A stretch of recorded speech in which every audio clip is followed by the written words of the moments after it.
ಈಗ ಪದ್ಮಾ ಅವರು ಸುಮಾಗೆ ಬಹುಮಾನ ನೀಡ್ತಾವ್ರೆ.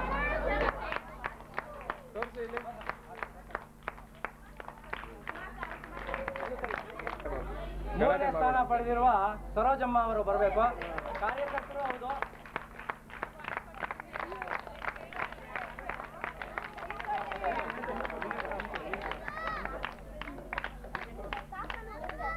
ಸರೋಜಮ್ಮ ಅವರಿಗೆ ಖುದ್ದಾಗಿ ನಾನೇ ಬಹುಮಾನ ಕೊಡ್ತಾ ಇದ್ದೀನಿ.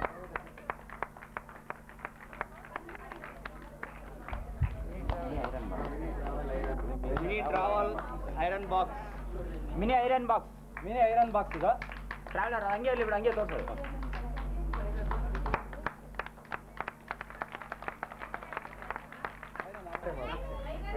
ಎರಡನೇ ಸ್ಥಾನ ಪಡೆದಿರುವ ದಯವಿಟ್ಟು ಈ ಕಡೆ ಗಮನಿಸಬೇಕು. ಸ್ಪರ್ಧೆಗಳು ಹುಡುಗರೆಲ್ಲ ಆ ಕಡೆ ಹೋಗ್ಬಿಡ್ರಿ. ಸ್ಪರ್ಧೆಗಳು ಕುತೂಹಲದಿಂದ ಕಾಯ್ತಾ ಇದ್ದಾರೆ, ಯಾರು ಮೊದಲನೇ ಸ್ಥಾನ, ಯಾರು ಎರಡನೇ ಸ್ಥಾನ ಅಂತೇಳಿ. ಈಗ ಎರಡನೇ ಸ್ಥಾನ ಪಡೆದಿರುವ ಲತಾ.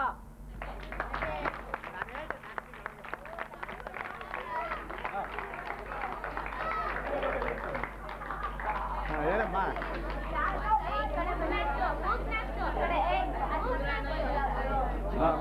Very good. ಎಲ್ಲರೂ ಚಪ್ಪಾಳೆ ಚಪ್ಪಾಳೆ.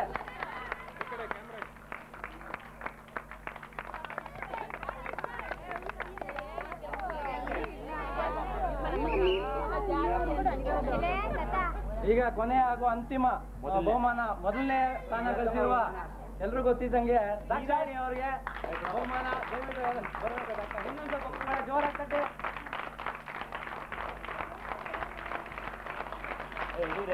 ಹಿಡಿತಾ ಇದೀವಿ ಸರ್. ಗಾಂಧಿವರಂ ಸೀರೆನಾ ಓಪನ್ ಮಾಡಿ ತೋರಿಸ್ಬಿಡು. ಇದು ಓಪನ್ ಮಾಡ್ಬಿಡು. ಸೀರೆ ಹೇಳಿರಿ. ನೀನೇ ಓಪನ್ ಮಾಡಿ ತೋರಿಸಿ. ನೀನೇ ಓಪನ್ ಮಾಡಿಬಿಟ್ಟು ಸೆರಗ್ನ ಹಿಂಗೆ ಹಾಕ್ಕೊಂಡು ನಿಂತ್ಕೊಂಡು ಮಾಡಿ ತೋರಿಸು. ಯಾವುದು ಇದು ವೆರಿ ಗುಡ್. ಪಲ್ಲು ಪಲ್ಲು ಪಲ್ಲು ಹಾಕೊಂಡು ನೋಡೋಣ.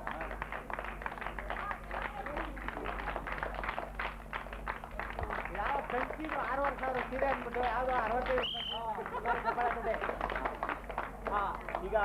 ಈಗ ಮೊದಲನೇ ಸ್ಥಾನ ಪಡೆದಿರುವ ಮೊದಲನೆಯಿಂದ ಅಂದ್ರೆ ಮೊದಲು 1, 2, 3ನೇ ಸ್ಥಾನ ಪಡೆದಿರುವ ಎಲ್ಲ 100 ರೂಪಾಯಿ ಬಹುಮಾನ ಮೊದಲನೇ ಸ್ಥಾನ ಪಡೆದಿರುವ.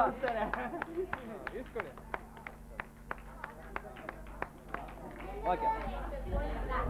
ಎರಡನೇ ಸ್ಥಾನ ಪಡೆದಿರುವ ಲತಾ ಬರಬೇಕು. 50 ರೂಪಾಯಿಗಳ ಬಹುಮಾನ. ಕೋಟಾ ನೋಟು. ಮೂರನೇ ಸ್ಥಾನ ಪಡೆದಿರುವ ಅವರ ಧರ್ಮಪತ್ನಿ ಸರೋಜಮ್ಮನವರು ಬರಬೇಕು. 25 30 ರೂಪಾಯಿ. 30 ರೂಪಾಯಿ ನಗದು ಬಹುಮಾನ. 30 ರೂಪಾಯಿ ಆಯ್ತು. ಸೆಕೆಂಡ್ ಕೊಡ್ಬೇಕು. ಸೆಕೆಂಡ್ ಕೊಡ್ಬೇಕು. ಸೆಕೆಂಡ್ ಕೊಟ್ಟೆ ಸೆಕೆಂಡ್ ಕೊಡ್ಬೇಕು. ರಾಮಚಂದ್ರಪ್ಪ ಅವರಿಂದ 101 ರೂಪಾಯಿ ಕೋಟಾ. 101 ರೂಪಾಯಿ ನಗದು ಬಹುಮಾನ ಅವರೇ ಕೊಡ್ತಾರೆ.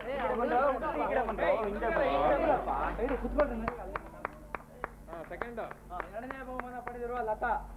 ಎರಡನೇ ಬಹುಮಾನ 51 ರೂಪಾಯಿಗಳು.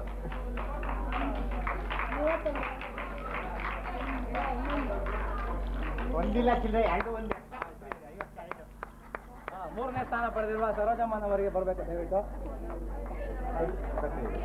25 ರೂಪಾಯಿ ನಗದು ಬಹುಮಾನಗಳು ದಯವಿಟ್ಟು ಸ್ವೀಕರಿಸಬೇಕು.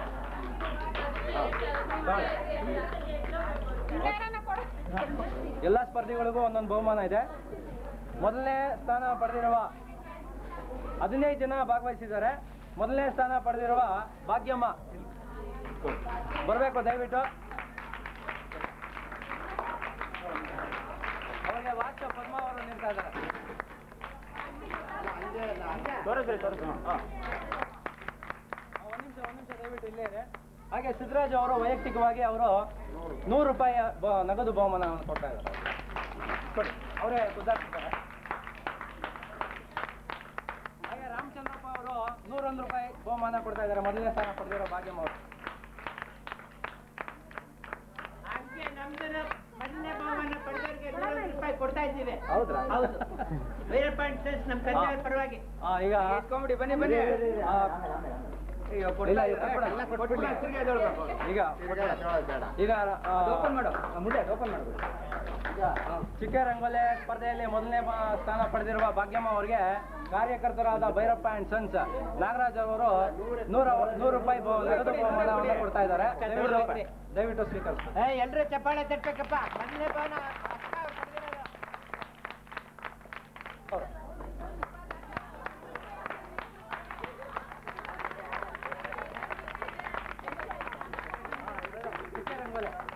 ಚಿಕ್ಕರಂಗಲ 2ನೇ ಸ್ಥಾನ ಪಡೆದಿರುವ ಪುಷ್ಪಕ ಅವರು ಪದ್ಮ ಅವರಿಂದ ವಾಚು ಸ್ವೀಕರಿಸ್ತಾ ಇದ್ದಾರೆ. ಹಾಗೆ ಒಂದು ನಿಮಿಷ ಅಲ್ಲ, ವಿಡಿಯೋ ತೋರಿಸ್ರಿ ವಾಚ್ ಹಿಂಗ್ ತಿರುಗಿಸ್ರಿ ದಯಲ್ಲ. ಹಂಗೆ ಪ್ರೇಕ್ಷಕರಿಗೆ ಹಾಗೆ ಸಿದ್ದರಾಜ್ ಅವರು ವೈಯಕ್ತಿಕವಾಗಿ 50 ರೂಪಾಯಿ ನಗದು ಬಹುಮಾನವನ್ನು ಕೊಡ್ತಾ ಇದ್ದಾರೆ. 51 ರೂಪಾಯಿ ನಗದು ಬಹುಮಾನ.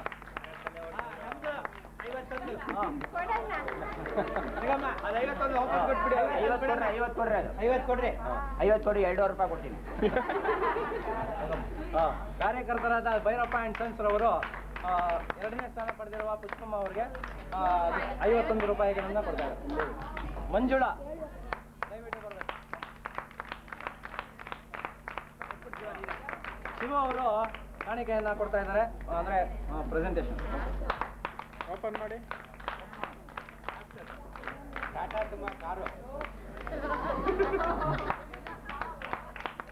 ಹಾಗೆ ಸಿದ್ದರಾಜ್ ಅವರು ವೈಯಕ್ತಿಕವಾಗಿ 30 ರೂಪಾಯಿ ನಗದು ಬಹುಮಾನವನ್ನು ಕೊಡ್ತಾ ಇದ್ದಾರೆ. ತಗೊಂಡ್ಬರ್ತಾರೆ.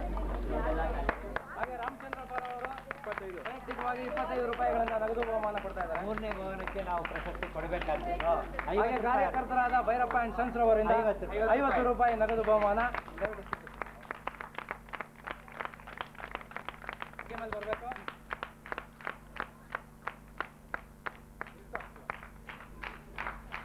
ಪದ್ಮ ಅವರು ಕಾಣಿಕೆಯನ್ನ ಕೊಡ್ತಾ ಇದ್ದಾರೆ.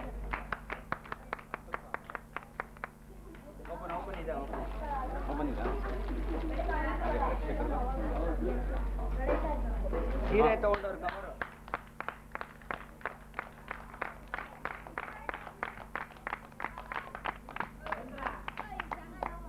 ಏನ 5ನೇ ಸ್ಥಾನ ಪಡೆದಿರುವ ಕುಮಾರಿ ಗೀತಾ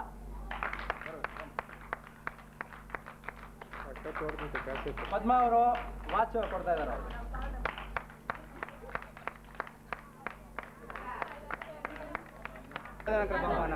ಇನ್ನು ಉಳಿದ ಸ್ಪರ್ಧಿಗಳು ಅಂದ್ರೆ 10 ಸ್ಪರ್ಧಿಗಳಿಗೆ ಸಮಾಧಾನಕರ ಬಹುಮಾನಗಳು, ನಗದು ಬಹುಮಾನ. ಮೊದಲನೇದಾಗಿ ತಲಾ 30 ರೂಪಾಯಿ. ತಲಾ 30. ಪದ್ಮ ಮತ್ತು ಶಿವ ಅವರ ಕಾಣಿಕೆ ಇದು. ಎರಡನೇದಾಗಿ ಲೀಲಾವತಿ ಅವರು ದಯವಿಟ್ಟು ಹಿಂಗೆ ಹೇಳ್ತಾರ. 3ನೇದಾಗಿ ತುಳಸಿ ಅವರು ಹಾಗೆ ಹಿಂದೆ ಬನ್ನಿ. ಹೇಳ್ಬಿಡಿ, ಒಂದೊಂದು ಹೇಳ್ತಾರೆ ಸರ್. ನಗದು ಬಹುಮಾನ 30 ರೂಪಾಯಿಗಳು. ಇವ್ರ ನೆಕ್ಸ್ಟ್ ಹೇಳ್ರಿ. 4ನೇ ಸ್ಥಾನ ರುಕ್ಮಿಣಿ ಅವರು. 5ನೇ ಸ್ಥಾನ ಗಿರಿಜಮ್ಮ ಅವರು. 4ನೇ ಸ್ಥಾನ ಇವರಿಂದ ಹಿಂದೆ ಬರೋರು. ಅಲ್ಲ, ಕೊನೆಯಿಂದ 4ನೇ ಸ್ಥಾನ ಅನ್ನು ಕೊನೆ ಕಾಣ ಅಲ್ಲ, ಲಾಸ್ಟ್ ಇಂದ ನಾನು ಇವಾಗ ಬರ್ತಾ ಇರೋದು. ಯಾರು ಅವ್ರು? ಗಿರಿಜಮ್ಮ. ಒಬ್ಬೊಬ್ರು ಅವರೇ ಚಂದವ್ರ ಗಿರಿಜಮ್ಮ ಚಪ್ಪಾಳೆ ತಗೊಂಡು ಕಮ್ಮಿ ಆಗ್ತೈತೆ. ಗಿರಿಜಮ್ಮ ಅವರಿಗೆ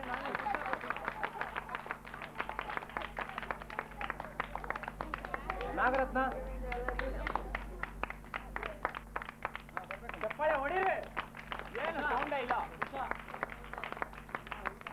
ಶಾಂತಮ್ಮ, ಜಯಮ್ಮ, ಏನಿಲ್ಲ.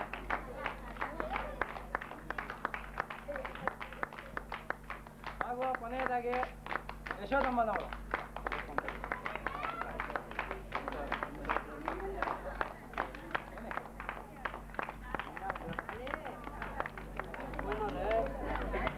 ಅದೇ ತರ ಇವಾಗ ಎಲ್ಲಾರು ಬುದ್ಧಿವಂತರಾಗೋಗ್ಬಿಟ್ರೆ ಈ ಪ್ರೈಸ್ ಎಲ್ಲರಿಗೂ ಕೊಡಕ್ಕಾಗಲ್ಲ. ಯಾರಾದ್ರೂ ಒಬ್ರು ಬುದ್ಧಿವಂತರಾದ್ರೆ ಈ ಪ್ರೈಸ್ ತಗೋಬಹುದು. ಆದ್ರಿಂದ ನಾವ್ ಹೇಳ್ಬೋದಾ? ಆಯ್ತ್ರಿ, ಕಾರ್ಯಕ್ರಮ ಮುಂದುವರೆದ್ರೆ ದಯವಿಟ್ಟು ಎಲ್ಲರೂ ಅದನ್ನ ಬಗ್ಗೆ ಎಲ್ಲ ಬರ್ದಿರ್ತೀವಿ, ನೋಡ್ಕೊಂಡು ಸಡನ್ ಆಗಿ ನೀವು ಉತ್ತರ ಕೊಡ್ಬೋದು. ಆದ್ರೆ ಏನು ಬರ್ದಿರಕ್ಕೆ ಬರ್ದಿಲ್ಲ. ಬರ್ದಿದ್ರೆ ನೀವು ನೋಡ್ಕೊಂಡ್ಬಿಟ್ಟು ಕೊಟ್ಬಿಡ್ಬೋದಲ್ಲ. ಹಂಗಂದ್ರೆ ನೀವು ನೋಡ್ಬೋದು ಕೊಡೆ ಅಂತ ಬರ್ಬೋದಲ್ಲ. ಆದ್ರೆ ಏನು ಬರ್ದಿರಕ್ಕೆ ನಾನು ಕೇಳ್ತೀನಿ, ನೀವು ಆನ್ಸರ್ ಮಾಡಿ. ಯಾರು ಬೇಕಾದ್ರೆ ಆನ್ಸರ್ ಮಾಡ್ಬೋದು. ಅಂದ್ರೆ ಫಸ್ಟ್ ಪ್ರೈಸ್ನವ್ರಿಗೆ ಒಂದು ಬಂಪರ್ ಪ್ರೈಸ್ ಅಂತ ಈ ಖರ್ಚಿಪ್ಪು ಕೊಡ್ಬೋದು, ಇದನ್ನು ಕೊಡ್ಬೋದು. ಹೇಳಲ್ಲ ಅದು ಯಾರು ಕಾಯಿನ್ಸು ತುಂಬಿಸ್ಬಿಟ್ಟಿದ್ದೀನಿ. ಅದರಲ್ಲಿ 5 ರೂಪಾಯಿ, 2 ರೂಪಾಯಿ, 1 ರೂಪಾಯಿ, 36 ಕಾಯಿನ್ಸ್ನಲ್ಲಿ 5 ರೂಪಾಯಿ, 2 ರೂಪಾಯಿ, 1 ರೂಪಾಯಿ ಮೂರನ್ನು ಸೇರಿಸಿ ತುಂಬಿಸಿದ್ದೀನಿ. ಒಂದೊಂದು ಕಾಯಿನ್ಸು ಎಷ್ಟೆಷ್ಟು ಇರ್ಬೋದು, ಒಟ್ಟು 36 ಕಾಯಿನ್ಸ್ಗೆ 101 ರೂಪಾಯಿ ಆಗ್ಬೇಕು. ಅದನ್ನ ಹೇಳ್ಬಿಟ್ರೆ ಫಸ್ಟ್ ಪ್ರೈಸ್ ಅವ್ರಿಗೆ. ಒಟ್ಟು 3 ಕಾಯಿನ್ಸ್ನಲ್ಲಿ 5 ರೂಪಾಯಿದೆಷ್ಟು, 2 ರೂಪಾಯಿದೆಷ್ಟು, 1 ರೂಪಾಯಿದೆಷ್ಟು ಅಷ್ಟು ಹೇಳ್ಬಿಟ್ರೆ ಫಸ್ಟ್ ಪ್ರೈಸ್. ಯಾರು ಹೇಳ್ತಾರೆ ಅವ್ರಿಗೆ ಕೊಡ್ತೀನಿ. ಆಮೇಲೆ ನಾನು ಹೇಳಿವೆ ನನಗೂ ಕೊಡೋದ್ರೆ ಬರೋದು. ಎಲ್ಲರೂ ಚಪ್ಪಾಳೆ ತಟ್ಟಪ್ಪ.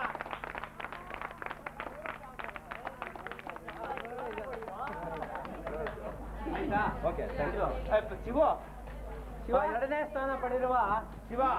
ಅದೆಲ್ಲ ಫಸ್ಟ್ ಪ್ರೈಸ್ ಅದೆಲ್ಲ ಕೊಡಪ್ಪ. ಎಲ್ಲರೂ ಚಪ್ಪಾಳೆ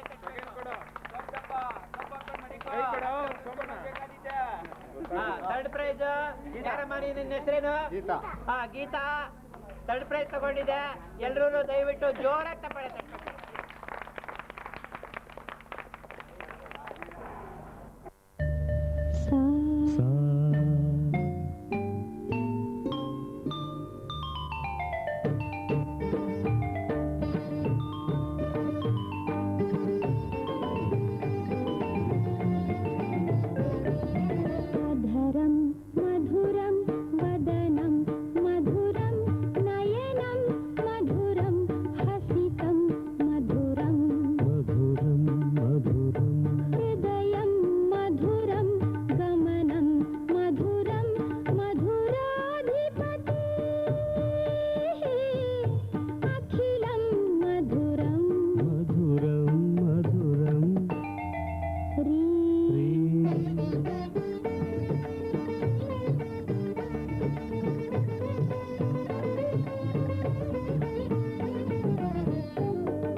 ನಮಸ್ಕಾರ ನಮಸ್ಕಾರ. ನಮಸ್ಕಾರ ನಮಸ್ಕಾರ ನಮಸ್ಕಾರ ಇಂದಿನ ನಮ್ಮ ಆದರ್ಶ ದಂಪತಿ ಕಾರ್ಯಕ್ರಮಕ್ಕೆ ನಿಮ್ಮೆಲ್ಲರಿಗೂ ಸ್ವಾಗತ, ನಿಮಗೂ ಸುಸ್ವಾಗತ. ಮೊದಲು ಬಂದವರ ಪರಿಚಯ. ಪ್ರಸನ್ನ ಕುಮಾರ್ ಹಾಗೂ ದಾಕ್ಷಾಯಿಣಿ. ಹ್ಮ್. ಪ್ರಸನ್ನ ಕುಮಾರ್ ಅವರು ETDC ಉದ್ಯೋಗಿ, ಹಾ ಹಾ ಪತ್ನಿ ಗೃಹಿಣಿ. ಹ್ಮ್. CN ಕೃಷ್ಣಮೂರ್ತಿ ಹಾಗೂ ಸತ್ಯಪ್ರಭಾ. ಕೃಷ್ಣಮೂರ್ತಿಯವರು PWD ನಲ್ಲಿ ಇದ್ದಾರೆ. ಅವರ ಪತ್ನಿ ಸೈಂಟ್ ಜಾನ್ಸ್ ನಲ್ಲಿ ಡಾಕ್ಟರ್. ಹ್ಮ್ ಹ್ಮ್. ಪ್ರೊಫೆಸರ್ ಎನ್ ಚೆನ್ನವೀರಯ್ಯ ಹಾಗೂ ನೀಲಮ್ಮ. ಚೆನ್ನವೀರಯ್ಯ ಅವರು ನಿವೃತ್ತ ಪ್ರಾಧ್ಯಾಪಕ, ನೀಲಮ್ಮ ಗೃಹಿಣಿ. ನಾಲ್ಕನೇ ದಂಪತಿಗಳು ಪ್ರಸಾದ್ ಹಾಗೂ ಪ್ರೇಮಲತಾ. ಪ್ರಸಾದ್ ಸ್ವಂತ ಬಿಸ್ನೆಸ್ ನಡೆಸ್ತಾ ಇದ್ದಾರೆ. ಅವರ ಪತ್ನಿ ಗೃಹಿಣಿ. ಹಾ, ಈಗ ಶೈಲಜಾ ಇಲ್ಲಿ ಕಾರ್ಯಕ್ರಮಕ್ಕೆ ಬಂದಿದ್ದಾರಲ್ಲ, ಇವರು ಕಾರ್ಯಕ್ರಮದಲ್ಲಿ ಒಂದು ವೇಳೆ ಯಾರಾದರೂ ಒಬ್ಬರು ಬಹುಮಾನ ಪಡಿತಾರೆ. ಆ ಬಹುಮಾನ ಪಡೆದವರಿಗೆ ಏನು ಬಹುಮಾನ, ಯಾವ್ಯಾವ ಬಹುಮಾನ, ಹೇಗೆ ಕೊಡ್ತೀವಿ ಸ್ವಲ್ಪ ಹೇಳ್ತೀಯಾ? ಬಹುಮಾನಗಳ ಸುರಿಮಳೆನೇ ಇದೆ, ಹಾ. ಎಲ್ಲ ಹೇಳ್ಬಿಡ್ತೀನಿ. ಮೊದಲನೆಯ ಬಹುಮಾನ ಲೈಫ್ ಸ್ಟೈಲ್ ಅಪ್ಲಯನ್ಸಸ್ ಅವರಿಂದ ಅರ್ಜುನ್ ವೆಟ್ ಗ್ರೈಂಡರ್. ದ್ವಿತೀಯ ಬಹುಮಾನ ರೂಬಿ ಲಿಕ್ವಿಡ್ ಬ್ಲೂ ಅವರಿಂದ 1,000 ರೂಪಾಯಿಗಳ ಗಿಫ್ಟ್ ಚೆಕ್ ಹಾಗೂ ಲೆದರ್ ಬ್ಯಾಗ್. ಮೂರನೆಯ ಬಹುಮಾನ ಬೆಂಗಳೂರಿನ ಮಲ್ಲೇಶ್ವರಂನಲ್ಲಿರುವ ತಿರುಮಲ ಎಲೆಕ್ಟ್ರಾನಿಕ್ಸ್ ಅವರಿಂದ ಬ್ರೆಡ್ ಟೋಸ್ಟರ್. ನಾಲ್ಕನೆಯ ಬಹುಮಾನ ಮೊನಾಲಿಸಾ ಇಂಟೀರಿಯರ್ ಡೆಕೋರೇಟರ್ಸ್ ಅವರಿಂದ ಗಡಿಯಾರ. ಅಷ್ಟೇ ಅಲ್ಲದೆ ಇಂದು ಬಂದಿರುವ ಎಲ್ಲಾ ದಂಪತಿಗಳಿಗೂ ರೂಬಿ ಲಿಕ್ವಿಡ್ ಬ್ಲೂ ಅವರಿಂದ ಗಡಿಯಾರ ಕೂಡ ಕೊಡ್ತಾರೆ ಅವರು. ಗಡಿಯಾರ ಕೊಡ್ತಾರೆ. ಕೊನೆಯಲ್ಲಿ ಬೆಂಗಳೂರಿನ ಕುಮಾರ ಪಾರ್ಕ್ ನಲ್ಲಿರುವ ರಾಜೇಶ್ ಜುವೆಲ್ಲರ್ಸ್ ಅವರಿಂದ ಒಂದು ಬಂಪರ್ ಬಹುಮಾನ ಇದೆ. ಅದು ಹೇಳಲ್ಲ ನಾನು, ಅದೇನು ಅಂತ ಈಗ ಹೇಳಲ್ಲ. ಬಹುಶಃ ಅವ್ರ ಕಾರ್ಯಕ್ರಮ ನೋಡಿದಾಗ ಅದು ಏನಿರ್ಬೋದು ಅಂತ ಗೊತ್ತು, ಆದ್ರೆ ಅದು ಎಂಥದ್ದು ಅಂತ ನಾನು ಹೇಳಲ್ಲ, ಈಗ ಹೇಳಲ್ಲ, ಕೊನೆಯಲ್ಲಿ ಹೇಳ್ತೀನಿ. ಮತ್ತೊಂದು ಆಶ್ಚರ್ಯ ಕೂಡ ಇದೆ, ಅದು ಈಗ ಹೇಳಲ್ಲ. ಅದು ಇವಾಗ ಹೇಳೋದು ಬೇಡ, ಇಲ್ಲ ಹೇಳಲ್ಲ, ಕಾರ್ಯಕ್ರಮದ ಕೊನೆಯಲ್ಲೇ ಹೇಳೋಣ. ಕೊನೆಯಲ್ಲೇ ಹೇಳೋಣ. ಈಗ ನೀವೆಲ್ಲ ಸಿದ್ಧ ಅಂದ್ರೆ ನಾನು ಸಿದ್ಧನಾಗಿ ನಮ್ಮ ಮೊದಲನೇ ಸುತ್ತು ಪ್ರಾರಂಭಿಸ್ಬೋದ? ಬನ್ನಿ ದಾಕ್ಷಾಯಿಣಿ ಅವರೇ, ಬನ್ನಿ, ಇಲ್ಲಿ ಬನ್ನಿ, ಮೈಕ್ ತಗೊಳ್ಳಿ. ಇದರಲ್ಲಿ 4 ಪ್ರಶ್ನೆಗಳಿದೆ, ನೀವು ಯಾವ್ದಾದ್ರೂ ಪ್ರಶ್ನೆ ಆರಿಸ್ಬೋದು. ನಾ ಪ್ರಶ್ನೆ ಕೇಳಿದಾಗ ಉತ್ತರನ ಮೈಕ್ ಸ್ವಲ್ಪ ಮೇಲೆ ಇಟ್ಕೊಂಡು ಜೋರಾಗಿ ಉತ್ತರ ಹೇಳಬೇಕು. ಹಿರಿಯರು ಹೇಳಿದ ಮಾತನ್ನ ಪರಿಪಾಲಿಸಬೇಕು ಅನ್ನೋ ಧರ್ಮ ಇಟ್ಕೊಂಡಂತ ದೇಶ ಇದು. ಪಿತೃವಾಕ್ಯ ಪರಿಪಾಲನೆ ಅಂದ್ರೆ ಬಹಳ ಅದಕ್ಕೆ ಆದ್ಯತೆ ಕೊಡ್ತಿದ್ದಂತ ದೇಶ. ಹೀಗೆ ಇಂಥ ದೇಶದಲ್ಲಿ ಹುಟ್ಟಿರೋ ನೀವು, ನಿಮ್ಮ ಯಜಮಾನ ಇಬ್ರು ಈ ಸಂಸಾರದಲ್ಲಿದ್ದು ಜಂಜಾಟಗಳು ಇವೆಲ್ಲ ಶುರುವಾಗಿದೆ, ಬಹಳ ಬೇಜಾರಾಗಿದೆ, ಏನು ದಿನನಿತ್ಯ ಇದ್ದೇ ಇರುತ್ತೆ ಅಂದ್ಬಿಟ್ಟು ನೀವು ಯಾವ್ದಾದ್ರು ಒಂದು ಊರಿಗೆ ಒಂದು 2-3 ದಿವಸ ಹೋಗ್ಬಿಟ್ಟು ಬರೋಣ, ಈ ಜಂಜಾಟದಿಂದ ದೂರ ಹೋಗೋಣ ಅಂತ ನಿರ್ಧಾರ ಮಾಡಿ ಅದಕ್ಕೋಸ್ಕರ ಟಿಕೆಟು ಇವೆಲ್ಲ ತೊಗೊಂಬಂದಿರ್ತೀವಿ. ಆಗ ಮನೇಲಿರೋ ಹಿರಿಯರು ನೀವು ಊರಿಗೆ ಹೋಗಬೇಡಿ, ಸುಮ್ಮನೆ ದುಡ್ಡು ಖರ್ಚು, ಯಾಕೆ ಹೀಗೆಲ್ಲ ಮಾಡ್ತೀರಿ ಅಂತ ಅವ್ರು ಅಂದಾಗ ನಿಮ್ಮ ನಿರ್ಧಾರ ಏನಾಗತ್ತೆ? ಹಾಗಂದಾಗ ಸುಮ್ಮನಾಗ್ಬೇಕಾಗತ್ತೆ. ಸುಮ್ಮನೆ ಬಿಡ್ತೀರಿ ಅಂದ್ರೆ ನಿಮ್ಮ ಈ ಸಂಸಾರದಲ್ಲಿದ್ದು ಬೇಜಾರಾಗಿರುತ್ತಲ್ಲ, ಅವಾಗ ಒಂದು 2 ದಿವಸ ಸುಮ್ಮನೆ ಊರಿಗೆ ಹೋಗಿ ಬರೋಣ ಸಂತೋಷವಾಗಿರಕ್ಕೆ ಅಂತ ನೀವು ಅನ್ಕೊಂಡಿರ್ತೀರಿ. ಹಿರಿಯರು ಹೋಗ್ಬೇಡ ಅಂದಾಗ ನಿರ್ಧಾರ ಬದಲಾಯಿಸ್ಕೊಡ್ತೀವಿ. ಹಿರಿಯರ ಮಾತನ್ನ ಪಾಲಿಸ್ಲೇಬೇಕು. ವಯಸ್ಸಿಗೆ ಬಂದ ಮಗನನ್ನ ಸ್ನೇಹಿತನಾಗಿ ನೋಡ್ಕೋಬೇಕು ಅಂತ ಒಂದು ನಾಣ್ಣುಡಿ ಇದೆ ನಮ್ಮಲ್ಲಿ. ಆದ್ರೆ ನೀವು ಆ ನಾಣ್ಣುಡಿನ ಪಾಲಿಸ್ತೀರಾ ಅಥವಾ ಇಲ್ಲ ನನ್ನ ಮಗ ನಮ್ಮ ಮಾತೇ ಕೇಳಬೇಕು ಅನ್ನೋ ರೀತಿ ಇಟ್ಕೊಂಡಿರ್ತೀರಾ? ನಿಮ್ಮ ನಿರ್ಧಾರ ಯಾವುದು? ನಾವು ಪಾಲಿಸ್ತೀವಿ ಅದನ್ನ. ಯಾವ್ದನ್ನ? ವಯಸ್ಸಿಗೆ ಬಂದ ಮಗ ಸ್ನೇಹಿತನ ಹಾಗೆ ನೋಡ್ಕೋಬೇಕು. 3ನೇ ಪ್ರಶ್ನೆ ಇದು. ಅಂತರ್ಜಾತೀಯ ವಿವಾಹ, ಅಂತರ್ಜಾತೀಯ ವಿವಾಹ, ಇಂಟರ್ ಕ್ಯಾಸ್ಟ್ ಮ್ಯಾರೇಜ್ ಅಂತಾರಲ್ಲ, ಅದು ನಿಮಗೆ ಗೊತ್ತು. ಇದರ ಬಗ್ಗೆ ನಿಮ್ಮ ಅಭಿಪ್ರಾಯ ಏನು? ನಿಮ್ಮ ಯಜಮಾನರ ಅಭಿಪ್ರಾಯ ಏನು? ಅಂತರ್ಜಾತಿ ವಿವಾಹದ ಬಗ್ಗೆ ಆಸಕ್ತಿ ಇಲ್ಲ, ನನಗೂ ಇಲ್ಲ, ನಮ್ಮ ಯಜಮಾನ್ರಿಗೂ ಇಲ್ಲ.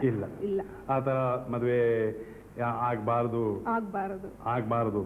ಇಂಟರ್ ಕ್ಯಾಸ್ಟ್ ಮ್ಯಾರೇಜ್ ಆದ್ರೆ ಏನಾದ್ರು ತೊಂದರೆ ಬರುತ್ತೆ ಅಂತ ಹೇಗೆ? ಅಭಿಪ್ರಾಯಗಳು ಬೇರೆ ಬೇರೆ ಇರುತ್ತೆ, ಸಂಸ್ಕೃತಿ ಬೇರೆ ಬೇರೆ ಇರುತ್ತೆ, ಆಚಾರ ವಿಚಾರ ಬೇರೆ ಇರುತ್ತೆ. ಆದ್ರಿಂದ ಅಂತರ್ಜಾತೀಯ ವಿವಾಹ ಜಾತಿಯಲ್ಲೇ ಮಾಡ್ಕೊಂಡ್ರೆ ಅಂಡರ್ಸ್ಟ್ಯಾಂಡಿಂಗ್ ಇರುತ್ತೆ, ಚೆನ್ನಾಗಿರುತ್ತೆ ಅಂತ ನಿಮ್ದು ನಿಮ್ಮ ಯಜಮಾನರದು ಇಬ್ರದು ಅದೇ ಅಭಿಪ್ರಾಯ. ಈಗ ನಿಮ್ಮ ಯಜಮಾನರನ್ನು ಕರೆದು ಅವರ ಅಭಿಪ್ರಾಯ ಕೇಳ್ಬಿಡ್ಲ? ಪ್ರಸನ್ನ ಕುಮಾರ್ ಬನ್ನಿ, ಮೈಕ್ ತಗೊಳ್ಳಿ. ಪಿತೃವಾಕ್ಯ ಪರಿಪಾಲನೆ ಮಾಡೋದು ಆದ್ಯ ಕರ್ತವ್ಯ ಭಾರತೀಯರಾದವ್ರದ್ದು ಅಂತ ನಮ್ಮ ಸಂಸ್ಕೃತಿ ಇದೆ. ನೀವು ಮದುವೆ ಆಗಿ 4 ವರ್ಷ ಆಗಿದೆ, ಮದುವೆ ಆದ ಹೊತ್ತರಲ್ಲಿ ಹನಿಮೂನ್ಗೆ ಹೋಗಿದ್ರಿ, ಆಮೇಲೆ ಎಲ್ಲೂ ಹೋಗಿಲ್ಲ, ಕೆಲಸದ ಜಂಜಾಟ, ಸಂಸಾರ ನೋಡ್ಕೋಬೇಕು, ಇವೆಲ್ಲ ಇರುತ್ತೆ.